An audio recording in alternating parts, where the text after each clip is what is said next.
Well, just a few days ago, ARCA, which is based in Temperance and has been in existence for the better part of a century, was bought out by NASCAR, uniting the nation's two major stock car sanctioning bodies. But is that a good thing or a bad thing? And what does that mean for the future of Toledo and Flat Rock Speedways? BCSN's Tim Clagg spoke with ARCA President Ron Drager late this afternoon.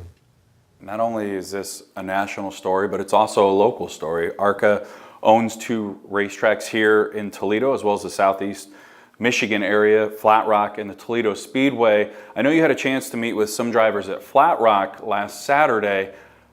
How did that meeting go, and what were the biggest takeaways for you that you wanted to get across?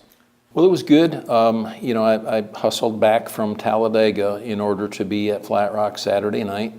It was important, I felt, to be there for all the racers, to see that nothing really has changed. It's business as usual.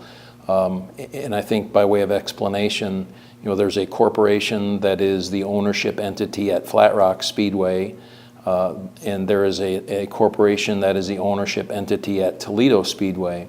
And those two corporations, although I'm 100% owner of both of them, are indeed separate and apart from ARCA.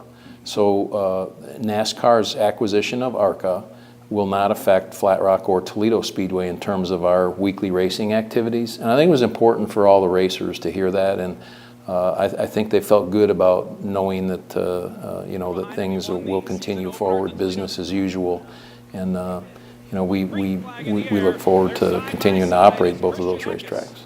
When you were sitting down before this deal came together with NASCAR, what were a few things that you wanted to make sure before this merger took place that you wanted to make sure kind of stayed intact? Because there's a lot of tradition, a lot of family involvement within the ARCA Racing Series. Well, the good part of about this is that NASCAR is very familiar with ARCA. We're very familiar with how we operate and how we go about running our business and how we do things.